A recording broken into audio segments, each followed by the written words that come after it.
Uri aglumangak dito di balita makita mo siguro siya, kanak ko na nga nangisit. So anyway, kasi nga, brown out, walang ilaw, so kasjalatan.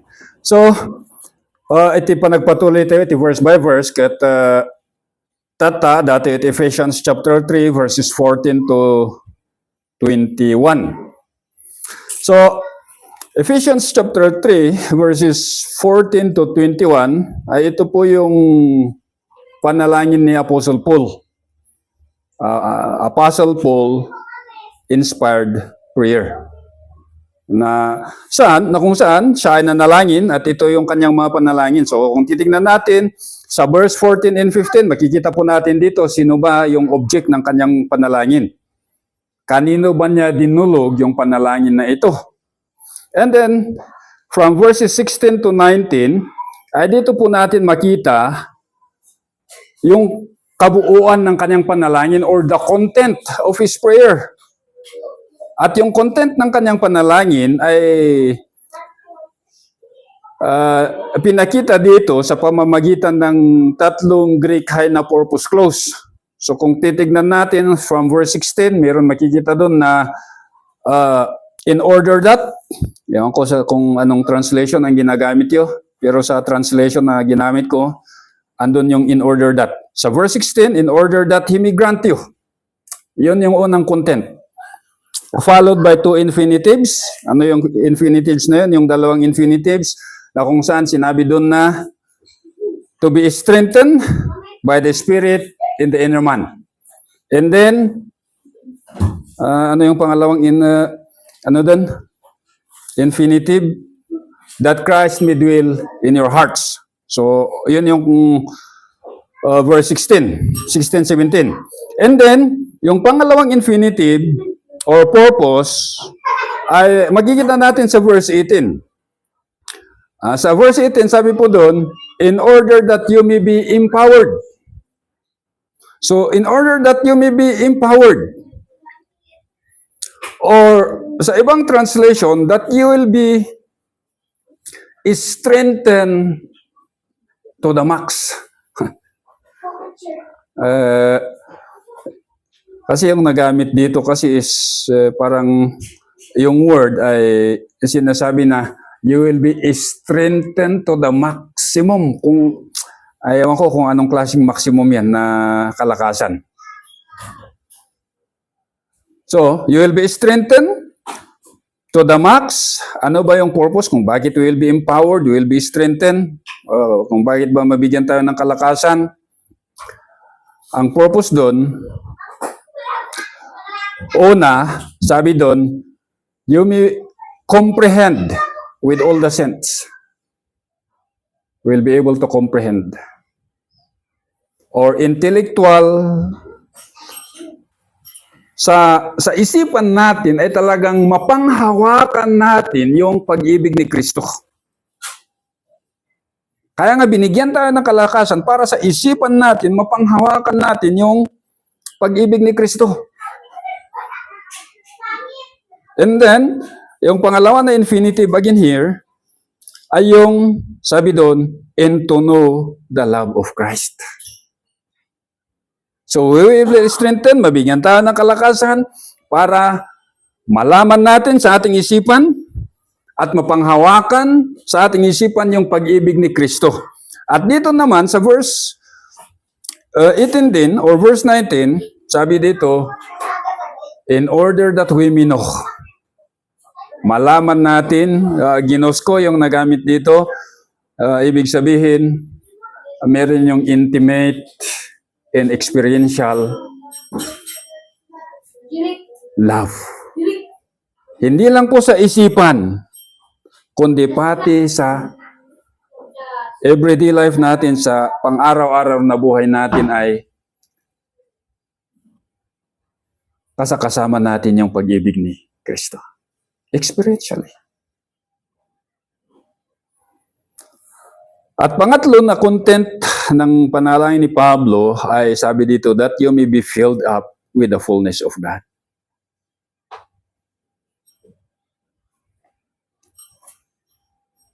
punong-puno kung ano man ang meron sa Diyos. Ano ba itong meron sa Diyos? Going back to the Ephesians chapter 1, you are blessed with every spiritual blessings. Na sa buhay natin ay malaman natin yun. And then, panghuli na makita natin dito is verses 20 and 21 is the benediction.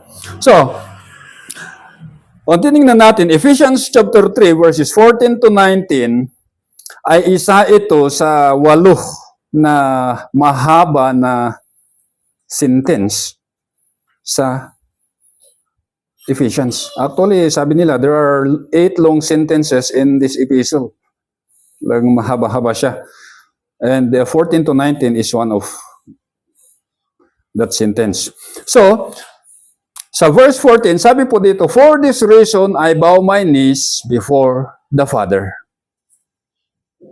So, for this reason, kung titignan natin, ano ba, sa itong dahilan, anong itong dahilan ito? Actually, babalik tayo sa chapter 2. Kasi, sabi nga natin, from verses 2 to 13, ay parang insertion yun. Parang pinalaman yun sa, kumbaga, parang pinasarap yung sulat eh. Di ba, tinapay kung may palaman, mas masarap. Parang yun is, parang palaman yun. Na kung saan, yung topic ay talagang andon, pero may insertion, and then go back again to the topic. So, here, sabi niya, for this reason, o sa itong dahilan, or on this account, babalik tayo sa context na ating pinag-aaralan sa chapter 2 hanggang sa chapter 3 verse 1. Ano ba itong dahilan na ito? Ang dahilan na ito, na kung saan ang mga Gentile Christians, babalik tayo sa verse 11 and 12, na anong katayuan ng mga Gentile Christians noon? We are. Kasi kasali tayo dito. We are Christless. Diba? Wala tayong Kristo. We are heavenless or homeless. Kasi hindi nga tayo kasali sa sa mga taga-Hudyo, yung mga Hudyo. Tapos we are covenantless. Wala pong mga promises na nabigay para sa atin. And then hopeless. Siguro yung isang pinaka malala na katayuan ng isang tao ay yung walang pag-asa. At yun tayo minsan. Wala tayong pag-asa. We are hopeless. And then, we are godless. Wala tayong Diyos. Pero, sa katayuan natin na iyon, ano ang ginawa ng Diyos? Binigay niya po ang ating Panginoong Jesucristo. Christ our peace. Si Kristo na siya ang namagitan sa atin, sa Ama, at sa mga Hudyo, and ano ang kanyang ginawa? He reconciled us to the Father, and to the Jews, He made us into one body, the body of Christ. At ano na tayo ngayon? Sabi sa panghuli na verses ng chapter 2, sabi doon, God intricately fitted and built us as God's spiritual temple. We are now, tayo na ngayon ay isang iglesia or templo ng Diyos. Na kung saan ang Diyos ay nananahan sa atin sa pamamagitan ng kanyang banal na Espiritu. Actually, we also are the family of God. Diba? And we belong to the community of the saints.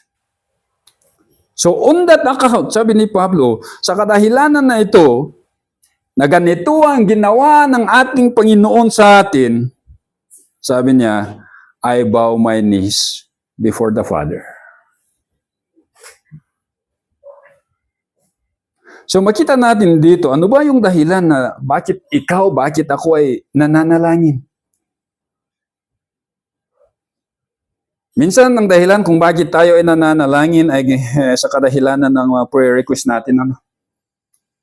At karamihan, minsan yung prayer request natin is, sabi ni Pastor Art, the garbage of this life.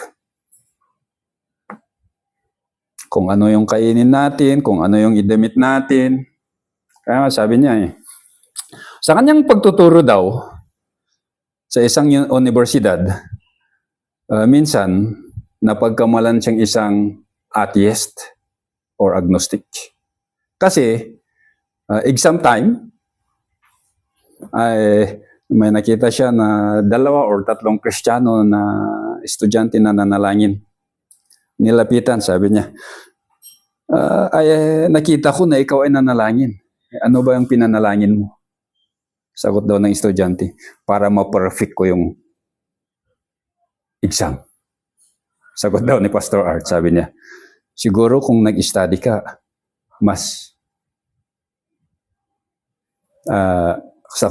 nung nag-study ka, siguro kung mas adangay, tipamatic nga, 100% mo data. So, yun, parang, ano sabi ng mga Kristiyano daw sa kanya atheist ata to. Pero minsan, yun yung focus natin di ba?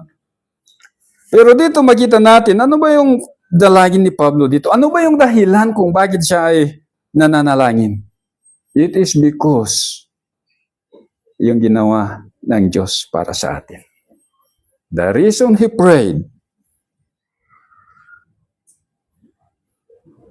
was because he now belongs to the community of believers, he belongs to the family of God, and he is a member of the temple of God. At ano yung gawain bilang isang pare? Di ba? Sino ba yung nasa templo? Di ba kadalasan mga pare? Although not the high priest. Because our high priest is the Lord Jesus Christ. But then, anong sabi sa 1 Peter? We are a chosen generation, a royal priesthood. So,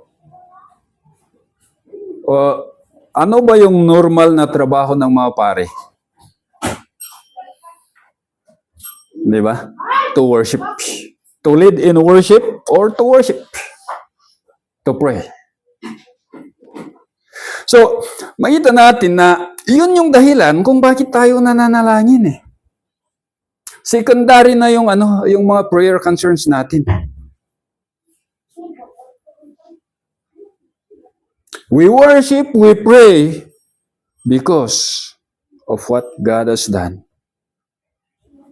para sa inyo at para sa akin. So sabi niya, for this reason, I bow my knees before the Father. I bow. I bow ay isang physical posture. Either to kneel or to bow or to lay. Di ba yung nakita niyo yung mga Muslim na manalangin?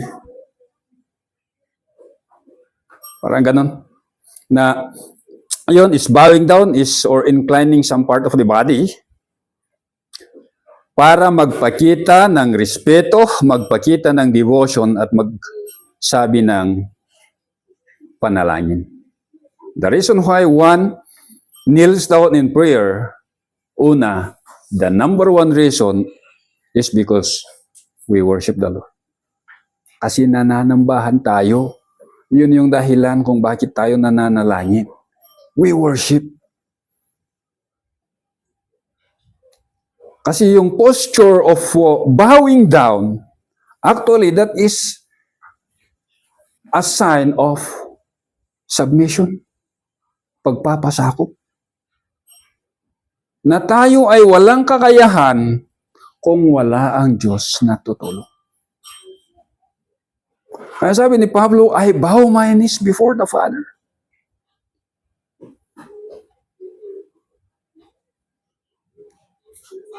Ito ay nagpapakita po ng kababaang loob.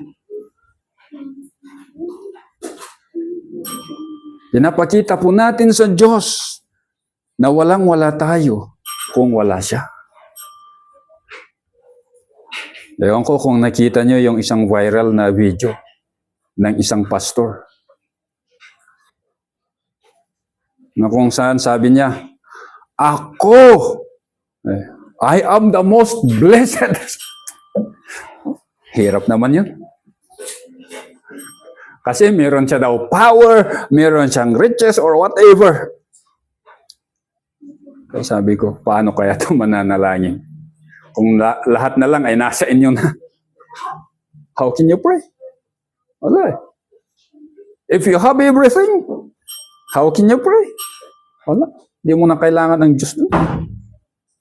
So makita po natin na bowing down, yung sabi ni Pablo dito that I bow my knees, ay pinapakita po niya yung kanyang kababaan loob, yung kanyang pananambahan sa Diyos, yung kanyang pagpapasakop sa Diyos sa kanyang buhay. Sabi po sa Psalms 95 verse 6 and 7, Psalms 95 verse 6 and 7, sabi po dito, come, let us worship and bow down. Let us kneel before the Lord our Maker. For He is our God, and we are the people of His pasture in the sheep of His hand. So kung titignan po natin dito, ay hinihikayat niya yung kanyang mga kasamaan na, halina kayo, samahan niyo ako, anong gagawin natin? Let us worship and bow down. Let us kneel before the Lord our God, our Maker. Because He is our God, and we are the people of His pasture. So we bow our knees. Kaya sabi ni Pablo, I bow my knees before the Father. So ang titignan natin, all throughout the Word of God, sa Old Testament, babalik ka man sa Old Testament hanggang sa New Testament, makikita po natin that bowing the knee is a posture of worship.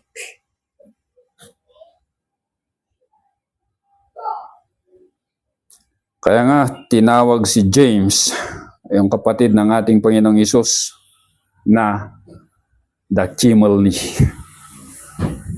The camel knee. Bakit the camel knee?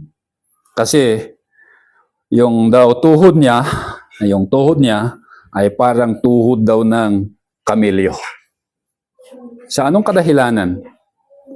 Sa kanyang patuloy na pagpupuri sa Diyos na nakaluhod. Noon po walang foam. Diba?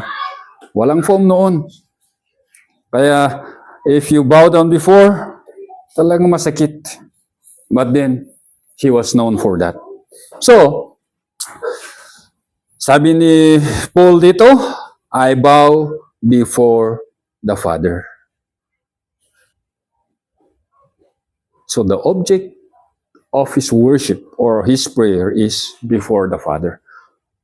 Pros ton patera.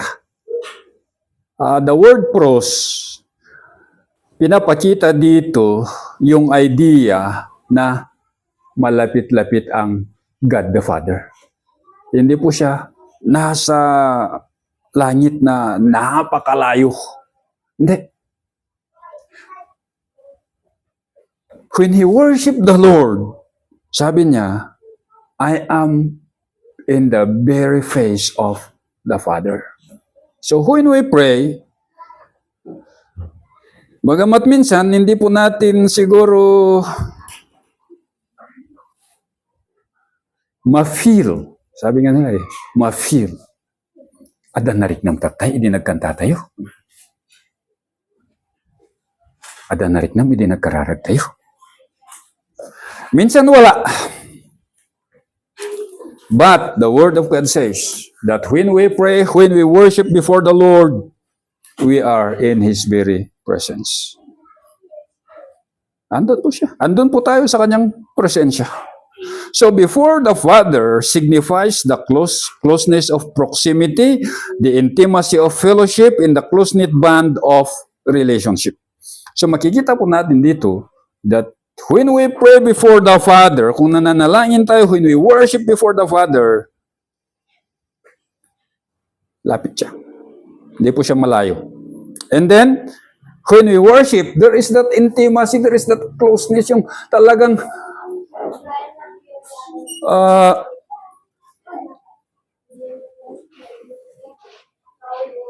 you cannot explain it in words, sabi nga nila.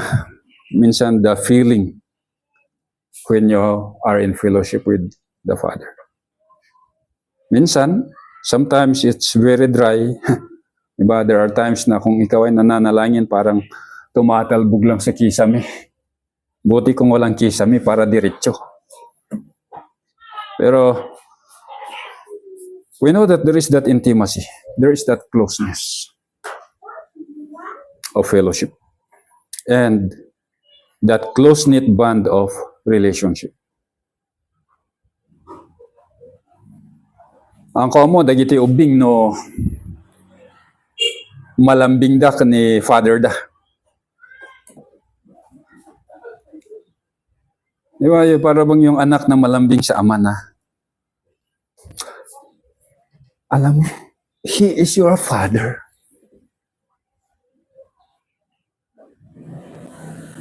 Siya yung ama na handang makinig kung ano man ang ating sasabihin kung babalik tayo sa ating pinag-aralan sa other Sunday. Na pwede na po nating sabihin sa Kanya kung ano yung laman ng ating puso. Minsan kasi tayong mga ama ay pag naglalambing yung mga anak natin, pinapagalitan di ba? Pero as a father, mas lalo na tayong mag-Kristiyanong ama, kung naglalambing ang anak, ipapakita natin yung pag-ibig. Minsan hindi ganun Pag may naglalambing, ka. Ay, iguro tayo. Hante yung Tagalog. Well, anyway, so, before the Father, there is that close-knit bond of relationship.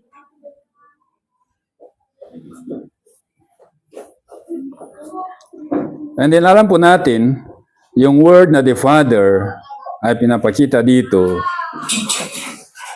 that He is the ultimate authority. He is the provider sa lahat po ng ating mga pangangailangan.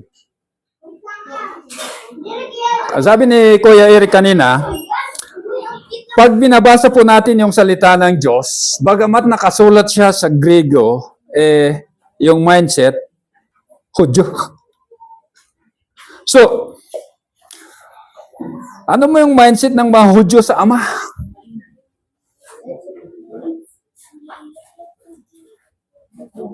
The Father is the provider, the Father is the protector.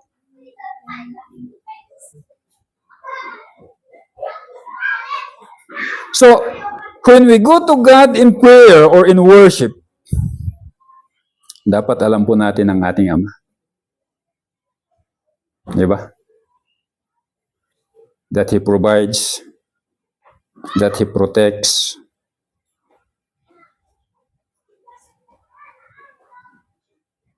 that He is our security.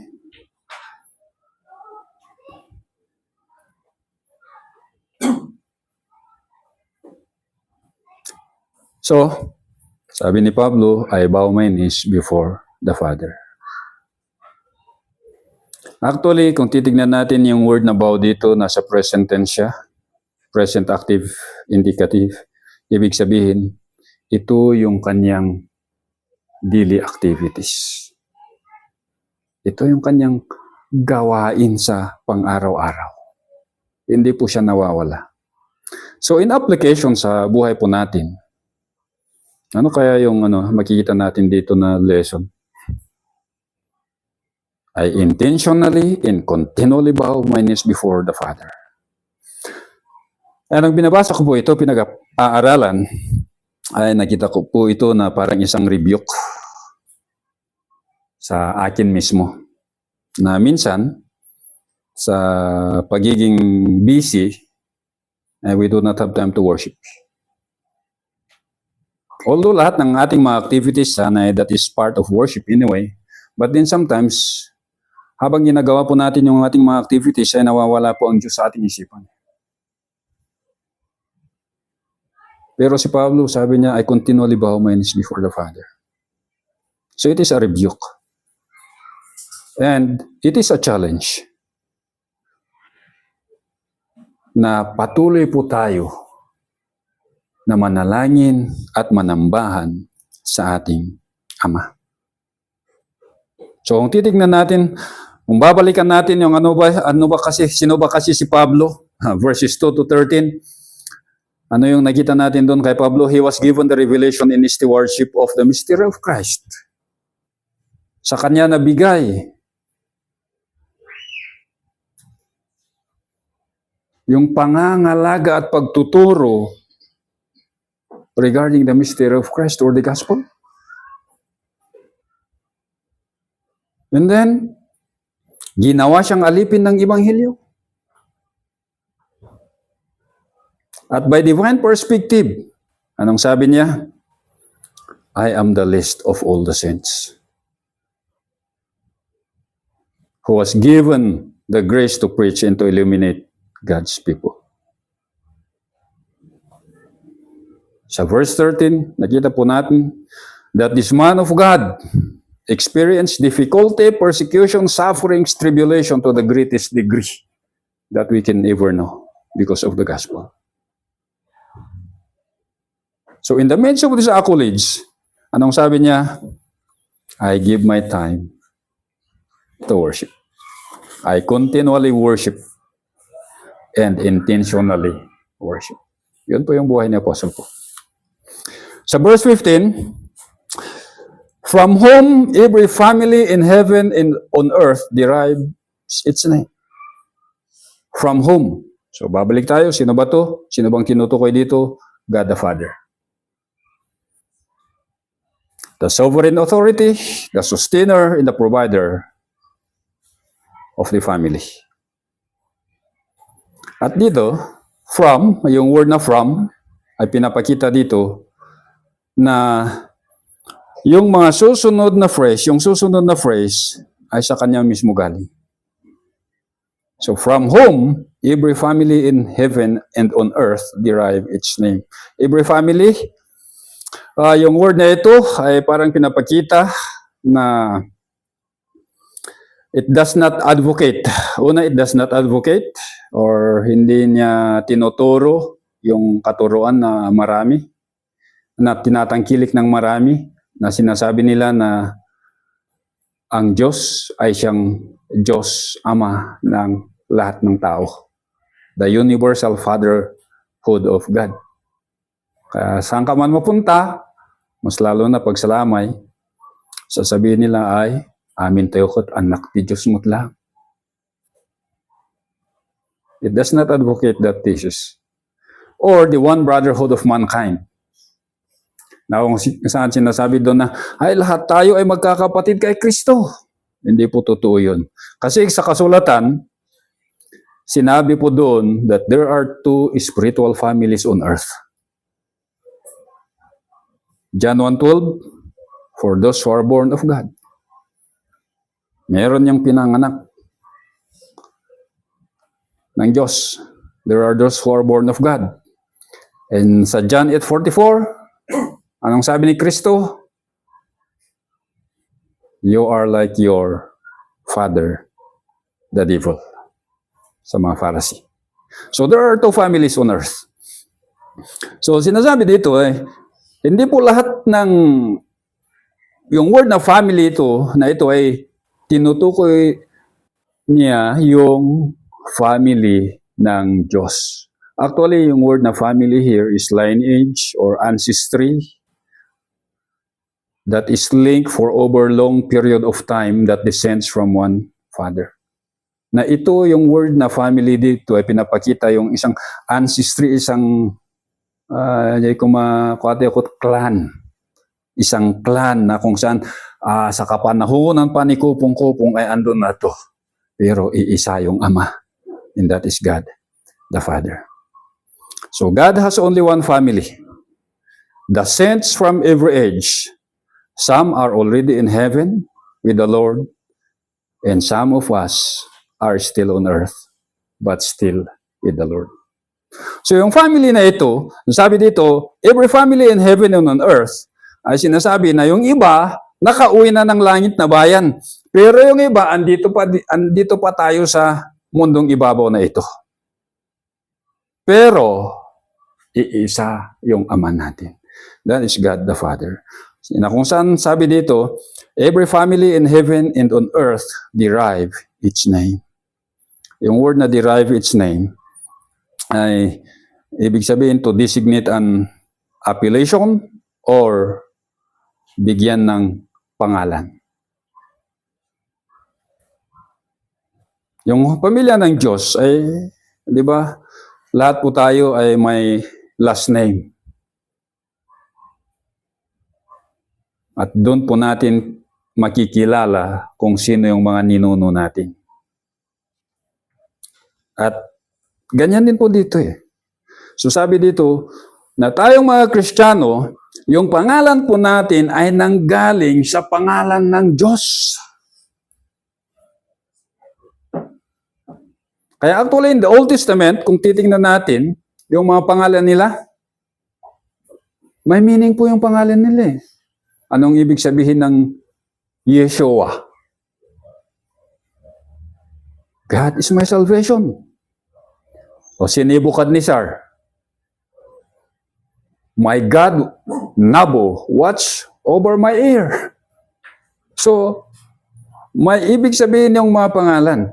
At kung titingnan natin yung word na derives or yung phrase na derives its name, ay nasa passive voice siya. So, sinong nagbigay ng pangalan?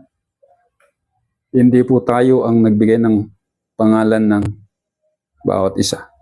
Although, sa anak natin, tama, tayo yung nagbigay ng pangalan at siguro may history yung mga pangalan na yun. Kung bakit yun yung mga pangalan na binigay natin. Pero, in the Christian, in the family of God,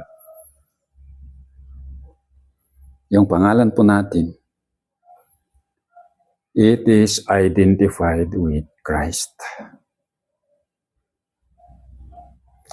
Kaya, anong sabi sa Matthew chapter 28, Matthew 28 verse 19, na kung saan binanggit ni Kuya Eric kanina, baptizing them in the name of the Father, the Son, and the Holy Spirit.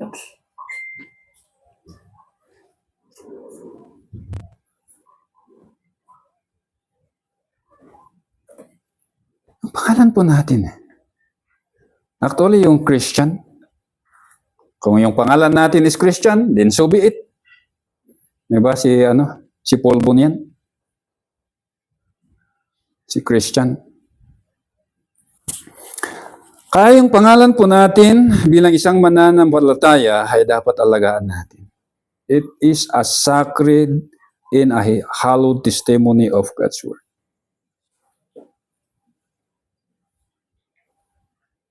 Kasi kung titingnan natin sino ba kasi ang mga Kristiyano? Kung titingnan natin sa Scripture, we are God's beloved, we are Christian, the brethren.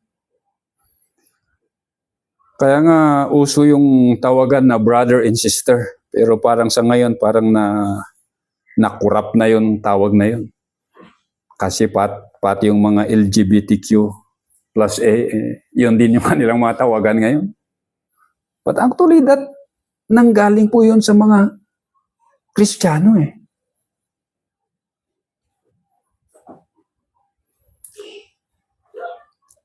So mga kapatid, sabi po dito, yung pangalan po natin, binigay po yan ng Diyos. Actually, I don't know kung yung pangalan na Aurelio yon. I don't know what this name is.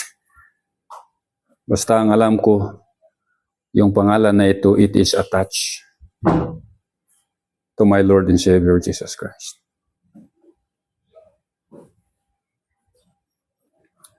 Kaya, it is a testimony, yung pinag-aralan natin kanina. Our name na nanggaling sa Diyos is actually our testimony sa mundong ibabaw na ito. Kaya, mga kapatid, atin pong pangalagaan ang pangalan na kung saan nanggaling ang ating mga pangalan. The name of our God. Shall we pray? Father, kami po ay nagpapasalamat kasi we could come to you at any time. We could come and call you our Father. We could come and worship you. Bagamat minsan, Ama, ay kami ay nakakalimot. Minsan, ang mga basura ng buhay na ito, ang mundo na ito, ay siya ang aming binibigyan ng halaga. But Father, we pray that you would continually transform our hearts through your words and through the Holy Spirit. And that yung pangalan po na binigay niyo sa amin ay aming mapangalagaan as we live in this world. So Father, dalangin po namin na kayong patuloy din na gumabay sa pamamagitan ng inyong salita at inyong banal na espiritu para ang buhay namin ay maging mabisa na testimony sa mga tao sa paligid namin. So Father, we pray that your name may be glorified in the life of each one of us. In Christ's name we pray. Amen. Okay, bigay po natin ating